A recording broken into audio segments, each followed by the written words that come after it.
Buenas tardes. En primer lugar, quería agradecer a la organización de este congreso su invitación a participar como moderador en esta interesante mesa sobre educación sanitaria en países emergentes.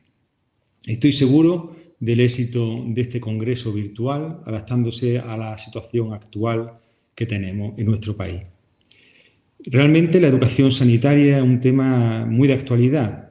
Tenemos una pandemia del SARS-CoV-2 y, sin embargo, no encontramos ni tratamientos ni vacunas que nos puedan evitar esta alta incidencia de ingresos, de morbilidad y de mortalidad. Lo único que hay son hábitos, cambio de las conductas nuestras, la utilización de la mascarilla, el lavado de manos, la concienciación de aislarse en el momento que se tenga contacto con un infectado. Y esto está muy relacionado con la educación sanitaria. La educación sanitaria, por tanto, es importante tanto en cualquier país, pero más allá en países emergentes. La Declaración de Ottawa sobre promoción de la salud define que la promoción de la salud es el proceso que permite a las personas incrementar el control sobre su salud para mejorarla. Pretende no solo aumentar la capacidad de cuidarse, sino también cambiar las condiciones sociales, económicas e incluso ambientales de las personas. La promoción de la salud no es exclusiva de los profesionales sanitarios, ni mucho menos, aunque forma parte de una atención integral del paciente, que se define por la asistencia, la prevención, la adaptación social a un problema crónico y la promoción de la salud en sí misma. Pero la educación de la salud va más allá, porque es una herramienta transversal que afecta a cada uno de los niveles anteriormente descritos. En esta mesa nos vamos a centrar en la educación para adquirir hábitos nutricionales e higiénicos que disminuyan la morbilidad y la mortalidad en los países emergentes. Nos vamos a centrar también en la prevención y en la educación sexual con la prevención de las infecciones de transmisión sexual que tan alta mortalidad tienen en estos países. Y por último, y también no menos importante, vamos a centrarnos sobre la mortalidad materna y perinatal de las mujeres en estos países. Para ello tenemos tres ponentes, que son la doctora Isabel Castillo Pérez.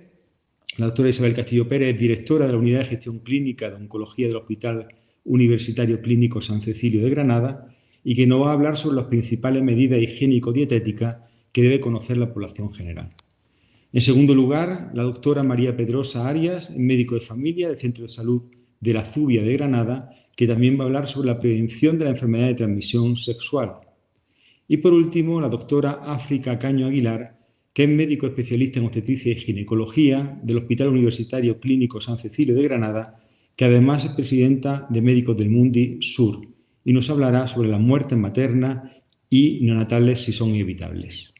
Pues en adelante van a pasar las distintas exposiciones y luego haremos una mesa redonda al respecto.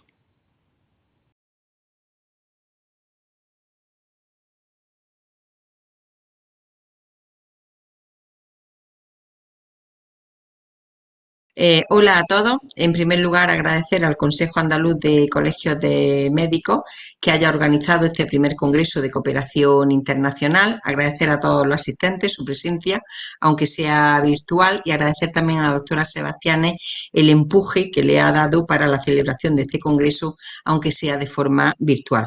Yo voy a hablar de las principales medidas higiénico-dietéticas que nosotros debemos de dar a conocer a la población que vayamos en destino, bien como colaboradores, como cooperantes o simplemente para ayudar.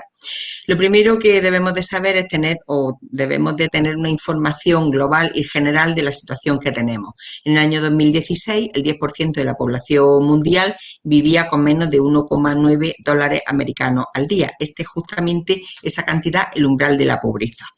Pero en el año 1990 esa situación era peor, que era del 36%, es decir, 1.900 millones de personas estaban en la pobreza o vivían en la pobreza. A día de hoy, una de cada 9 personas en el mundo está subalimentada en la actualidad y esto supone unos 800 millones de personas. ¿Dónde se concentra toda esta pobreza? Se concentra en el África subsahariana y se concentra en Asia del Sur fundamentalmente. Y esta pobreza, lógicamente, pues trae falta de nutrición, falta de higiene, trae enfermedades, incluso trae muerte. Este problema no es de ahora, es un problema antiquísimo que se ha intentado solucionar a lo largo de muchísimos años con organizaciones gubernamentales, no gubernamentales, pero sí que es verdad que en el año 2000 este problema pues se intentó poner a un montón de países, exactamente 189 países, para intentar, o si no solucionar, paliar muchos de los problemas que presentaban los países más vulnerables. Y se creó lo que se llama, o se firmó, los Objetivos del Desarrollo del Milenio, para desarrollarlo entre el año 2000 y el año 2030. Y esto no es ni más ni menos que el compromiso internacional para la reducción de la pobreza y el mejoramiento de los estándares de vida en los países en desarrollo.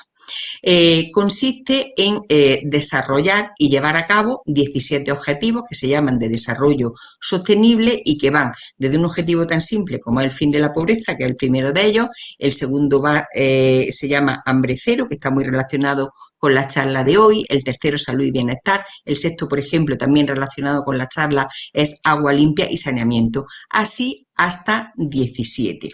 De ahí los datos que yo he dado en el corte que se dio en el 15 sobre la pobreza, que había mejorado de forma ostensible.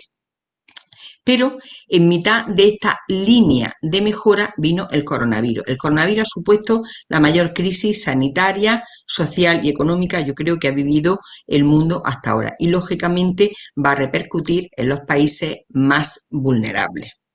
Este es un mapa de los muchos que ya hemos visto últimamente y donde vemos que las zonas, bueno, no lo vemos, pero yo lo explico, las zonas más claras representan las zonas que tienen menores contagios y curiosamente llama la atención como en el África subsahariana y alguna parte del sur de Asia pues tienen menos contagios que por ejemplo en Estados Unidos. Pero no obstante, dice el Banco Mundial que en este año 71 millones de personas estarán en la pobreza sumados o entrarán en la pobreza extrema sumado a los que ya había. Pero es que las cifras de hace 3 o 4 días hablan ya de 100 millones de personas más en una situación de pobreza extrema.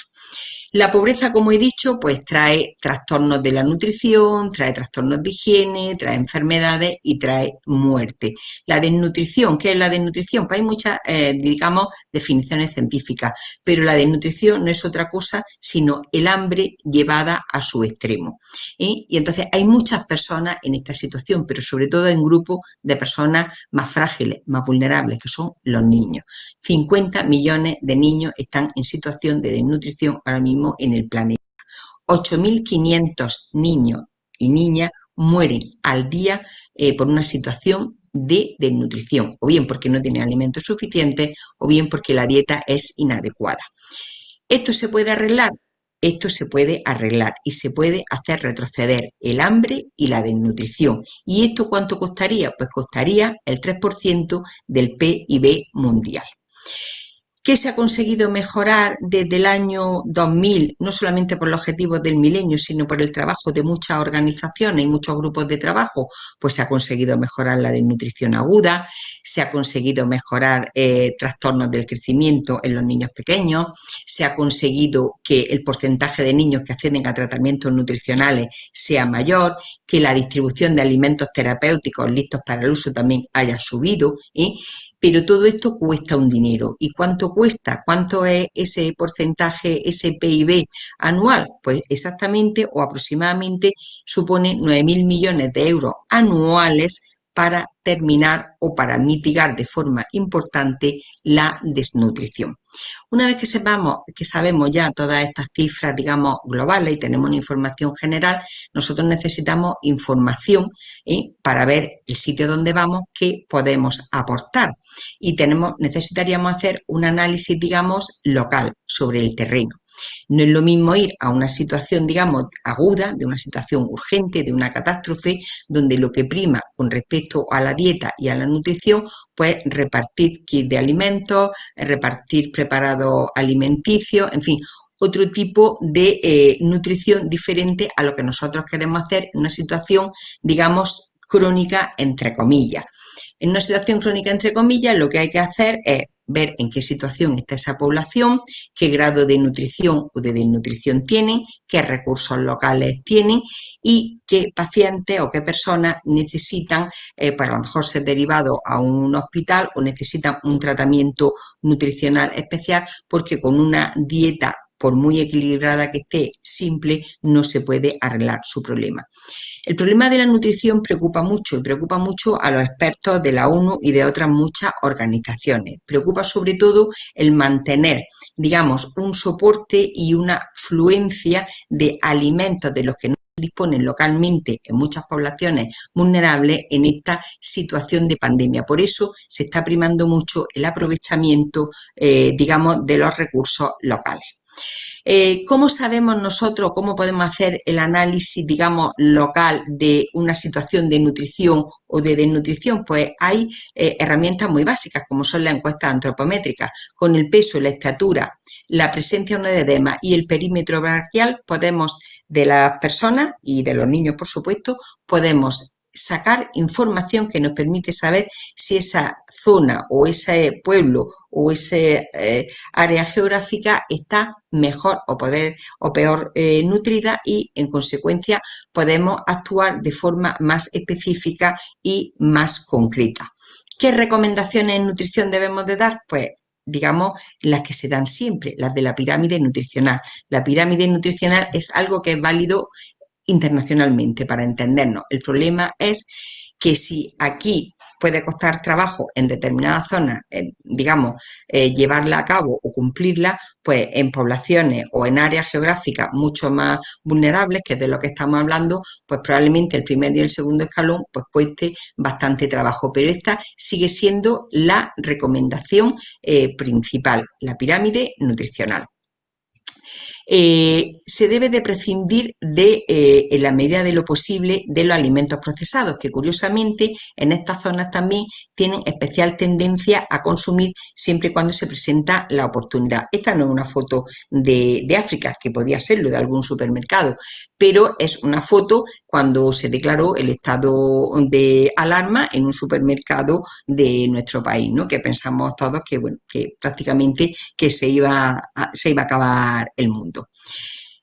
Lo que hay que promover y lo que hay que promocionar es el consumo de alimentos locales. Aquí vemos una imagen donde se está recolectando caña de azúcar, aquí vemos otra imagen donde se están recolectando verduras. También es muy importante formar a las madres. Las madres son las que se van a encargar de la nutrición de la familia y sobre todo de la nutrición de los niños.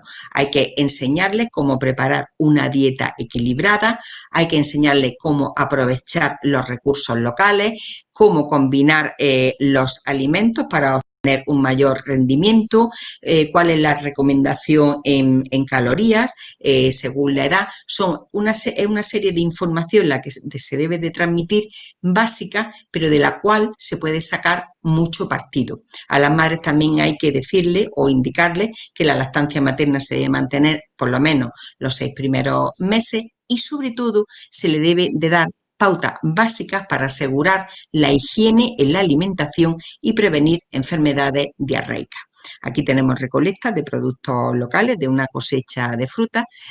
¿Y enseñamos solamente a las madres? No, se debe de formar a todo el personal sanitario local para que estén, digamos, lo mejor preparados para poder hacer ellos también un análisis, digamos, local de la situación en cuanto a nutrición, de cómo se puede hacer una encuesta antropométrica, de qué recursos se necesitan para mantener una buena situación, digamos, de nutrición o de alimentación de esa zona en concreto y sobre todo porque ellos, si son locales, van a tener una continuidad y esto va a ayudar a la sostenibilidad de este programa contra la desnutrición que se puede desarrollar en una determinada área geográfica. Hay veces que una dieta equilibrada pues no soluciona todos los problemas. Hay veces que el grado de desnutrición compromete ya la salud y la vida de las personas y sobre todo en los niños, que son criaturas más frágiles. A veces se necesita la hospitalización con todos los problemas que puede acarrear la hospitalización en determinadas áreas geográficas.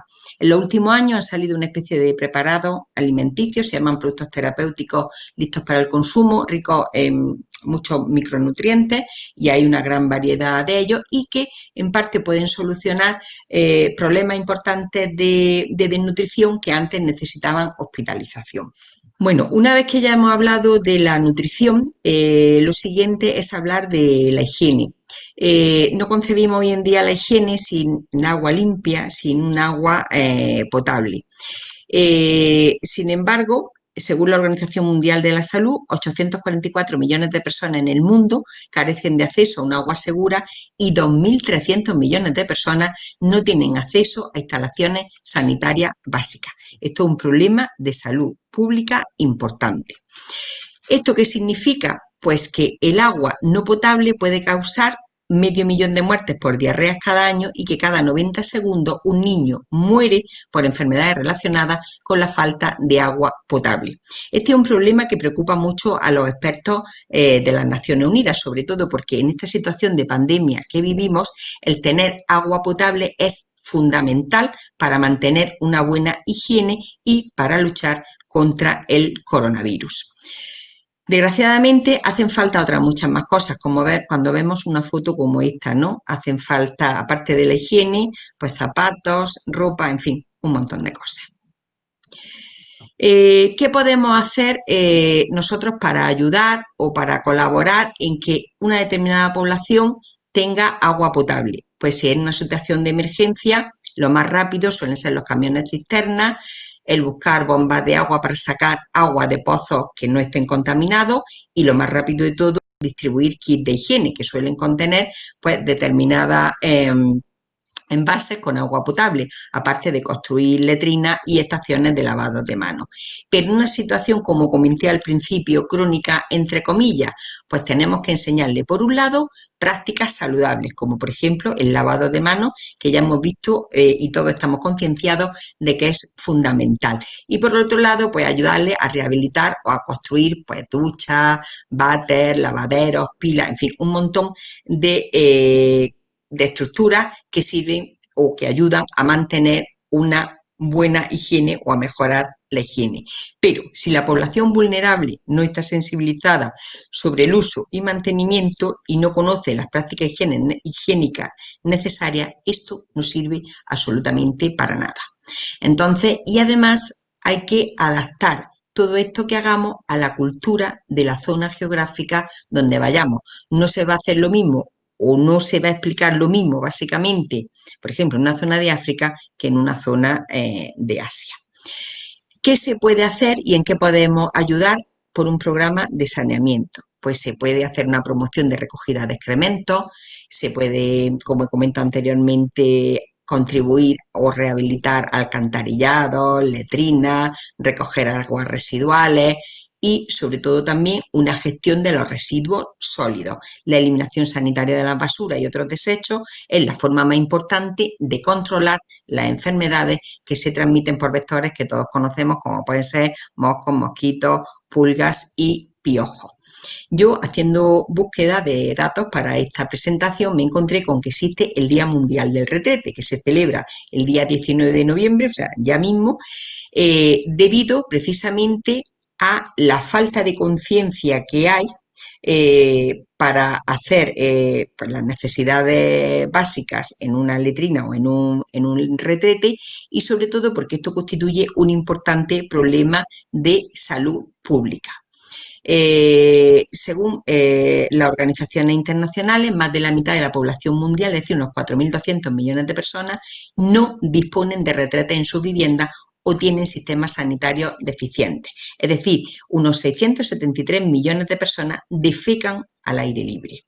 Entonces, se estima, por tanto, como ya he comentado antes, que hay como 500.000 de muertes al año por diarrea a causa de la falta de saneamiento, además de ser un factor importante en la transmisión de enfermedades intestinales. Por lo tanto, estamos ante un importante problema de higiene y ante un importante problema de salud pública, que como todo se puede mejorar bastante con el esfuerzo de todos. Bien, esta es mi última diapositiva. Yo creo que no necesita más explicaciones. A pesar de la situación de pandemia en la que vivimos, hay mucho que se puede hacer y no debemos de dejar de ayudar, de colaborar, de cooperar, quizás adaptándonos a la nueva situación que vivimos. Pero tenemos que seguir trabajando por mejorar las condiciones de vida de poblaciones mucho más vulnerables que la nuestra. Muchas gracias por su atención.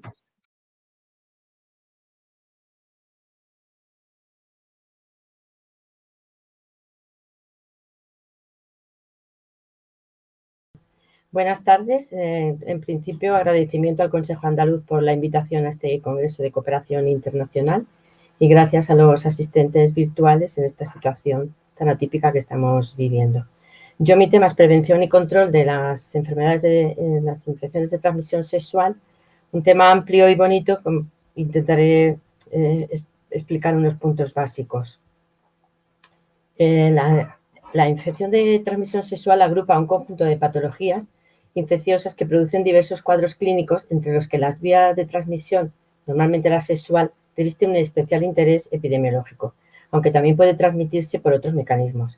Son una de las causas más principales de enfermedad aguda y discapacitante a largo plazo en el mundo, con unas consecuencias médicas y psicológicas graves para millones de hombres, mujeres y niños. En ocasiones las manifestaciones son leves, incluso asintomáticas, por lo que pueden pasar totalmente desapercibidas. La transmisión, vemos que es sexual, la más importante puede ser coital, anal, oral, y también, aunque en menor frecuencia, transmisión sanguínea y transmisión perinatal.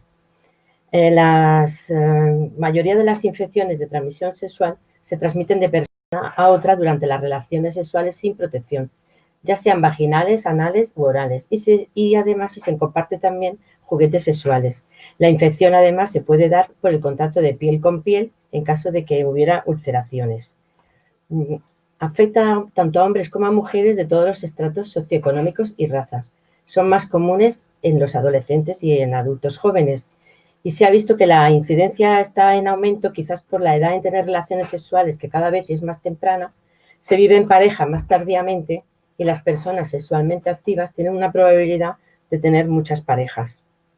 La evolución durante años, el espectro de la ITS se limitaban a las 5 enfermedades llamadas venéreas, que comprendían las clásicas, el granuloma inguinal, la sífilis, granuloma venéreo, el chancro blando y la gonococia. Pero a partir de la década de los 70 empezaron a aparecer otros nuevos patógenos genitales, como el herpes, la clamidia trachomatis serotipos DIK y el ureaplasma urealyticum. Además, a día de hoy también se considera que las infecciones virales, como el virus de la hepatitis B, el virus del herpes simple, el virus de la inmunodeficiencia humana, el citomegalovirus, que también se ha visto que está implicado en las ITS, y el virus del papiloma humano han superado a las ITS bacterianas, sobre todo en importancia, ya que perduran como patología crónica y acompañan al paciente durante toda su vida. La situación epidemiológica, no se sabe muy bien la carga de enfermedad, quizás por no tener unos buenos sistemas de vigilancia epidemiológica en países en vías de desarrollo, y la calidad de la información no siempre es la adecuada. A nivel mundial se estima, según la OMS, que cada día hay más de 1 millón de personas que contraen una ITS.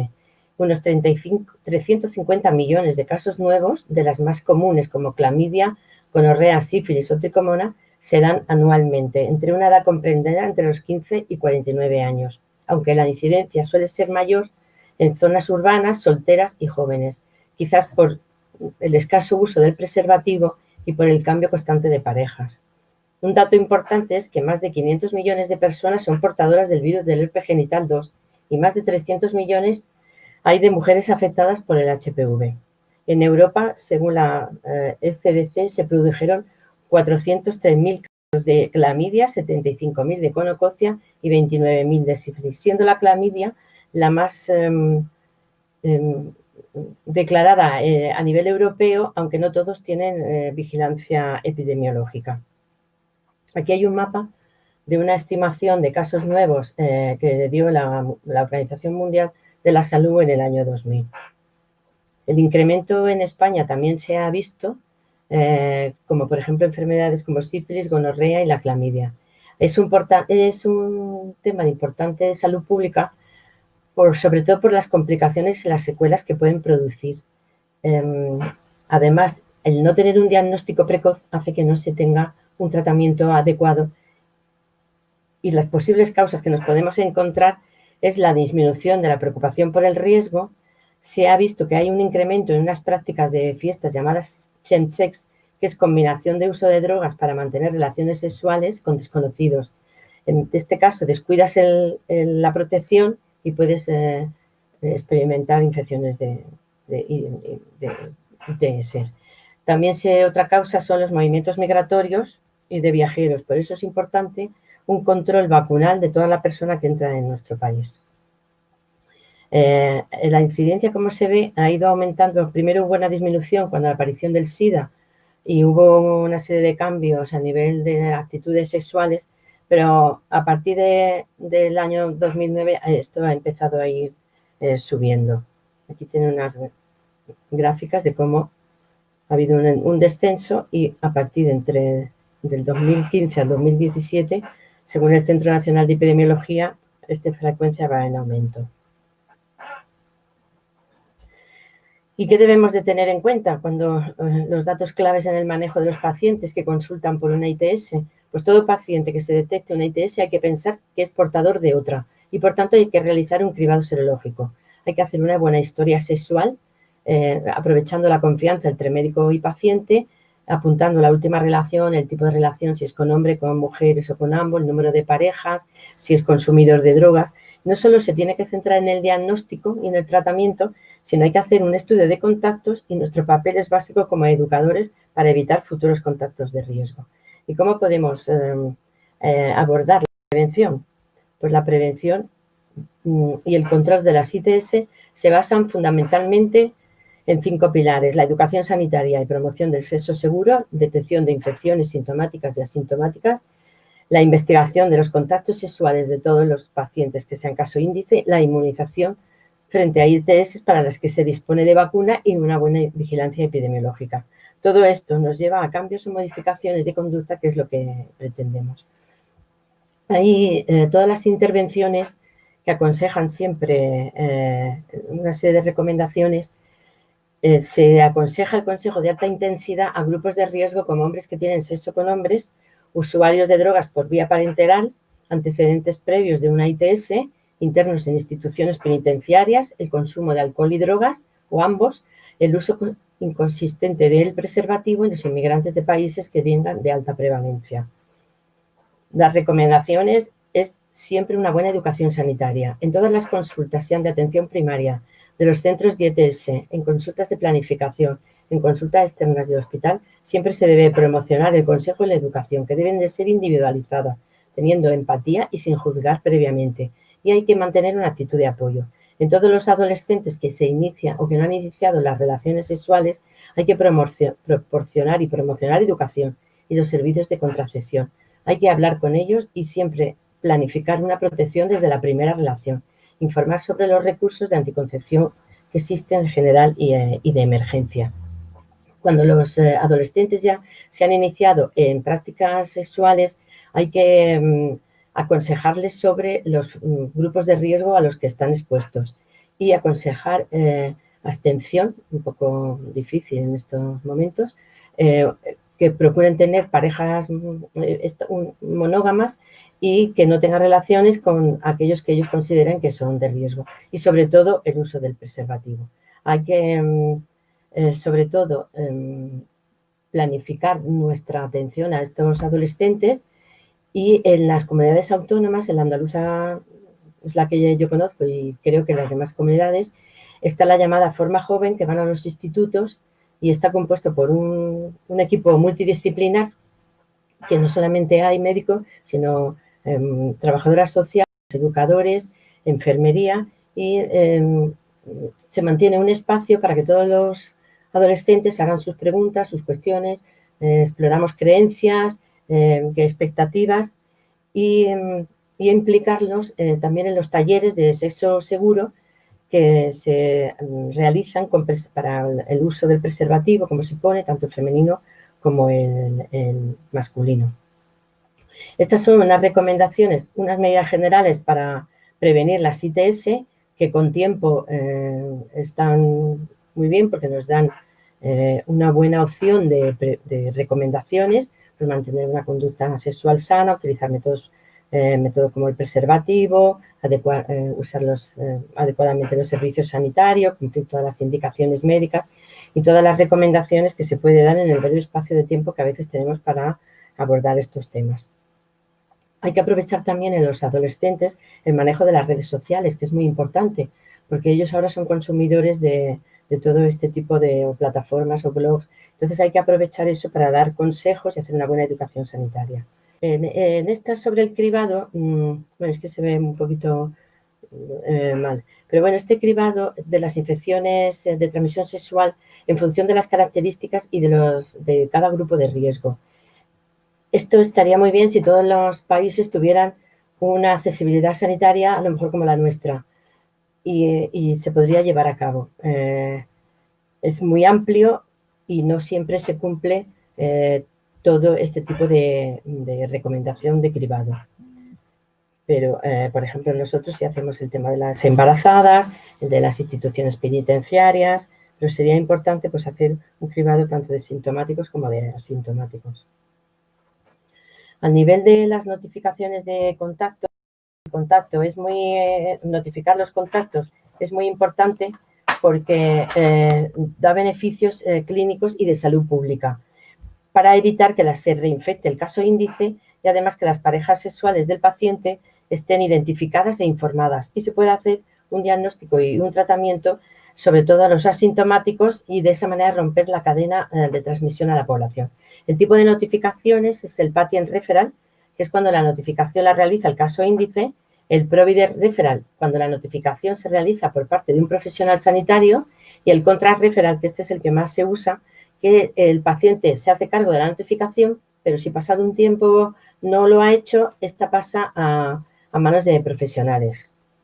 Hay otros países donde utilizan al caso índice, le dan el tratamiento y para que ellos se lo den a sus parejas. Pero ahí se escapa un poco sobre los efectos adversos de la medicación y del cumplimiento terapéutico. A nivel de prevención también lo ideal sería tener inmunizaciones para todas las ITS, pero la realidad es que solo tenemos 3 tipos de vacunas. La vacuna de la hepatitis A, la vacuna de la hepatitis B y la vacuna contra el virus del papiloma humano. La hepatitis B, gracias a la vacunación a partir del 1980, todos los niños y adolescentes prácticamente están vacunados, pero queda todavía mucha gente por vacunar. Entonces, tendríamos que aprovechar cada persona que venga con una infección de transmisión sexual, comprobar su estado vacunal y, en ese caso, si no estuviera vacunado, aprovechar para hacer la vacunación. Existe una vacunación compuesta con virus A y virus B. El virus de la hepatitis A está indicada en pacientes, en hombres que tienen sexo con hombres, en instituciones penitenciarias y los trabajadores del sexo, ¿no? Los prostitutos. Contra el virus del papiloma humano tenemos 3 vacunas que protegen contra la infección. Las autorizadas son la Gardasil 4 tetravalente, que tiene los serotipos 6, 11, 16 y 18, la Cervaris bivalente 16 y 18 y la Gardasil 9, que lleva, aparte de los 4 serotipos, se añaden la 31, 33, 45, 52 y 58. Estas vacunas en el calendario vacunal, por ejemplo, español, están desde el año 2008 y se ponen sobre todo a niñas entre 11 y 14 años porque hay que ponerlas antes de que empiecen las relaciones sexuales, porque previene de la infección, pero no ya cuando la infección está candente. Hay algunas comunidades que a los varones que tienen sexo con otros varones y se incluye, está financiada la vacuna, así como a pacientes de VIH. Está recomendada también en varones desde los 9 a los 14 años, pero en España, por ejemplo, no está financiada. La vigilancia epidemiológica epidemiológica también es importante porque es una herramienta importante a nivel de salud pública, porque contribuye de una manera significativa al control y al control y la prevención de la ITS, sobre todo porque permite la recolección de datos, análisis y una evaluación para que posteriormente las autoridades encargadas evalúen y ejecuten todas las decisiones que se tengan que tomar. A nivel nacional, la información epidemiológica poblacional se hace por el Sistema de Enfermedades de Declaración Obligatoria, los sistemas de información microbiológica llamados SIM, y ambos están incluidos en la Red Nacional de Vigilancia Epidemiológica llamada RENAVE. Actualmente hay nuevos protocolos después de la aprobación del RENAVE y se han incluido 5 ITS de declaración obligatoria, como es la sífilis congénita, la infección gonocócica, la infección proclamidia, la tracomatis y el linfogranuloma venéreo. En 2016, la Organización Mundial de la Salud ha presentado una estrategia mundial sobre infecciones de transmisión sexual con la intención de poner fin a las ITS. Un pequeño resumen, sobre todo, de estas estrategias sería facilitar el acceso de las personas a la información sobre su estado en relación con las ITS, sobre todo mejorar el acceso a tratamiento y a cuidados integrales a largo plazo, cuando fuera necesario, y sobre todo hacer frente a la estigmatización y a la discriminación generalizadas. El proyecto de estrategia también promueve un enfoque centrado en la persona, basado en los principios de los derechos humanos de igualdad de género y de equidad sanitaria. A nivel de metas, las que se han planteado para el año 2030 sería reducir en un 90% la incidencia del treponema pálido a nivel mundial con respecto al 2018, reducir en un 90% la incidencia de la Neisseria gonorrhoeae a nivel mundial con respecto al 2018, reducir a 50 como máximo el número de casos de sífilis congénita por cada 100.000 nacidos vivos en el 80% de los países y lograr que los países cuyo programa nacional de inmunizaciones incluya la vacuna del virus del papiloma humano mantenga una cobertura cercana al 90% a nivel nacional y al menos en el 80% en cada distrito o unidades administrativas que sean equivalentes.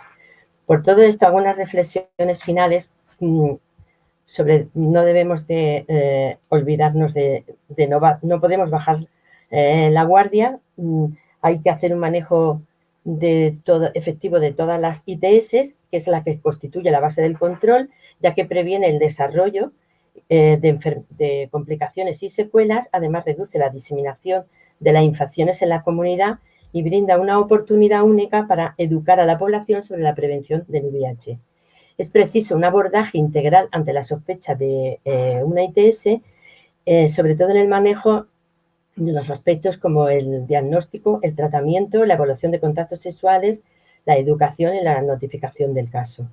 Y la atención sanitaria primaria constituye el escenario idóneo para explorar los conocimientos que los pacientes tienen sobre esas ITS, sus vías de transmisión, las conductas de riesgo, todos los factores educativos o económicos que dependen de la persona y así como las competencias y habilidades que tiene cada sujeto para que sea capaz de comprender toda la información que va a recibir y así prevenir futuros contactos.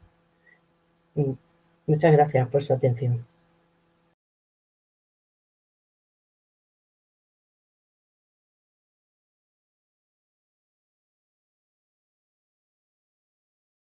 Buenas tardes. Estoy encantada de estar con ustedes. Agradezco al Consejo Andaluz de Colegio de Médicos esta oportunidad, así como a la doctora Castillo y al doctor Fernández Parra. Voy a hablar de las muertes maternas y neonatales. ¿Por qué he elegido este tema? Porque todas las mujeres están expuestas en todos los países del mundo, porque conocemos las causas, conocemos cómo combatirlas y porque afecta a un número enorme de mujeres cada año. La mortalidad materna es aquella que ocurre durante el embarazo, parto y posparto hasta 42 días después del parto y se mide por cada 100.000 nacidos vivos.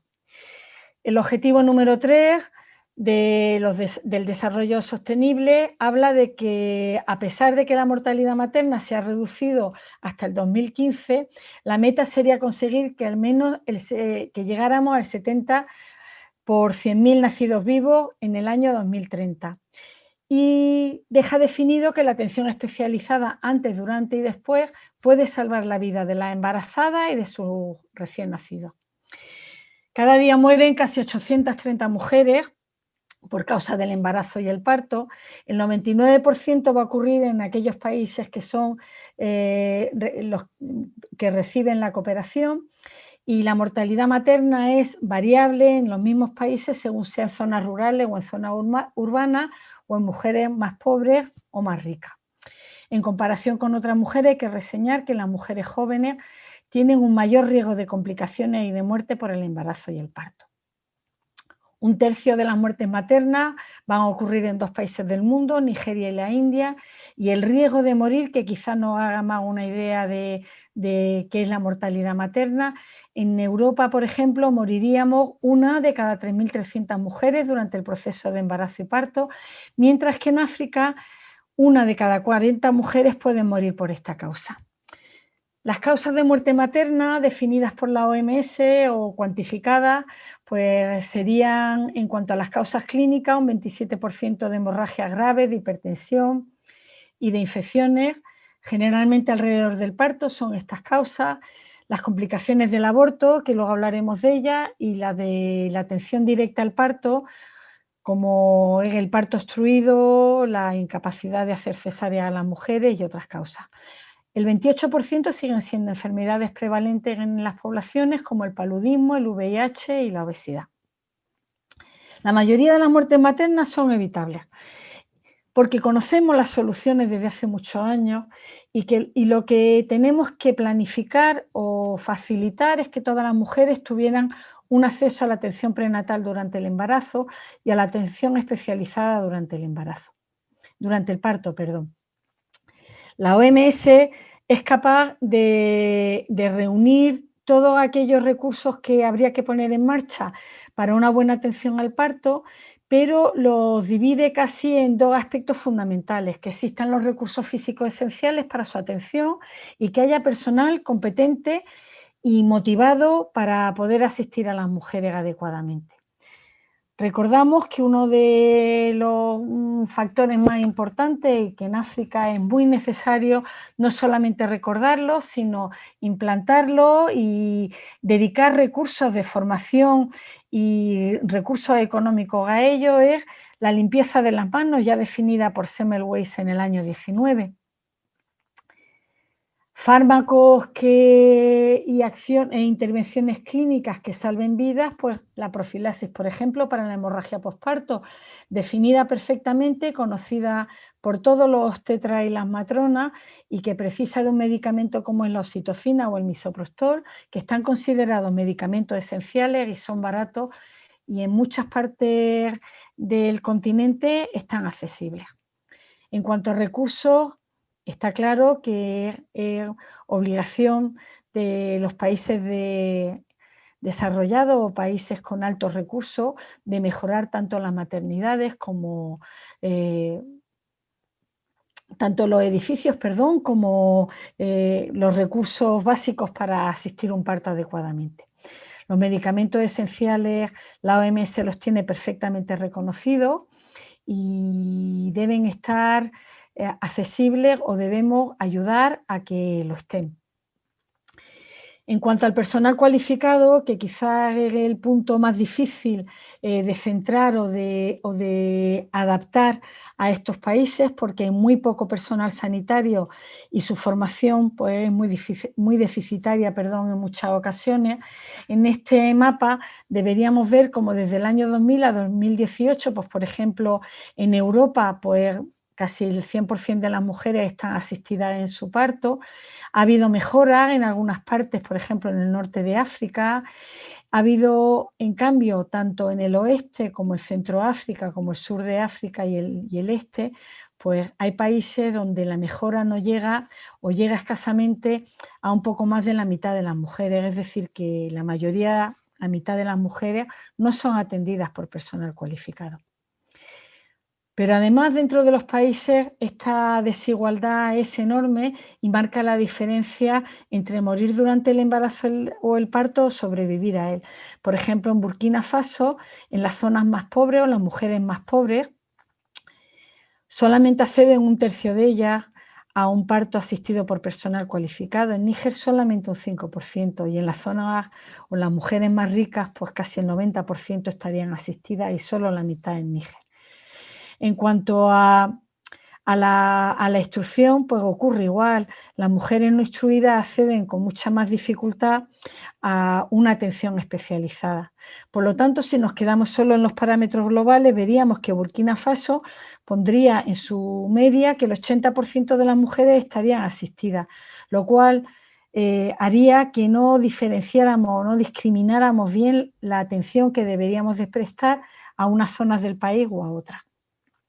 La formación del personal por parte de la ONG es algo prioritario y algo que ayuda realmente a salvar vidas, y lo comprobamos cuando podemos revisar los números que se generan, los datos, mejor que los números, los datos que se generan a partir de los centros o las maternidades que cuentan con matronas que están cualificadas para la atención a las mujeres.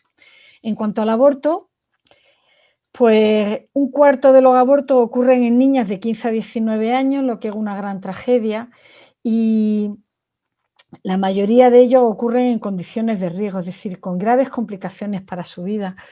Se dice que el 70% de las mujeres hospitalizadas, hasta el 70%, pueden ser por complicaciones del aborto. En mujeres de menos de 20 años esto es una realidad que, independientemente de la legalidad existente en cada país o de la legislación, mejor dicho, vigente, hay que mirar de frente y abordar en los programas que se establecen de salud sexual y reproductiva. Pero además hay otros factores que no son clínicos, que a veces no vemos o que a veces no somos capaces de cuantificar, como son pues la pobreza, que también afecta la salud de las mujeres, y también hay que tenerla en cuenta a la hora de planificar y la atención en un país. La alimentación, las mujeres procesan, recogen y son las responsables casi de la mayor parte de la industria alimentaria, a pesar de que ellas son las que peor se alimentan, porque en muchos de sus hogares se alimentan primero los hombres y los niños, y en segundo lugar las mujeres y las niñas, con lo cual las deficiencias las van arrastrando y llegan al embarazo en unas condiciones peores.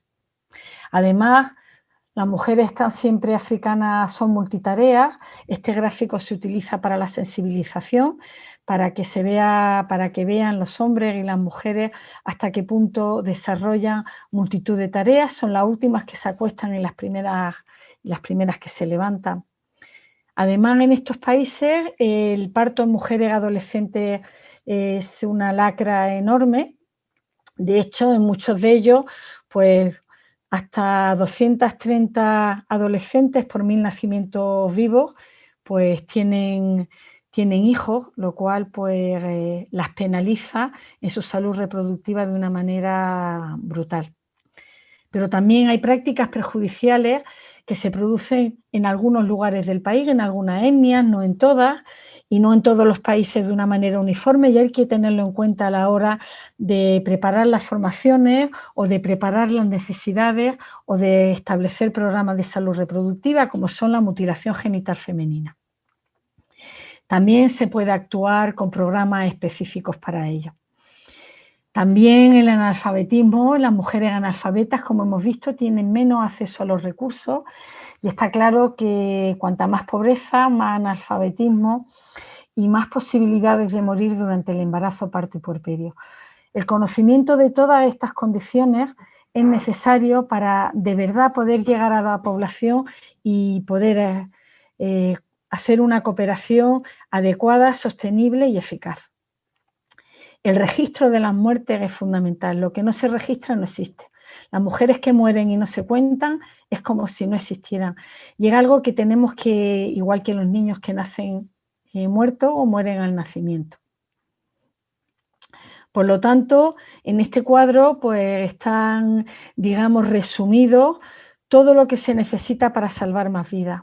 Como veis, muchas de las actuaciones no son ni tan caras, ni tan difíciles, ni necesitan una técnica extraordinaria, nada más que necesitan formación, recursos básicos y un cambio de actitud hacia las mujeres.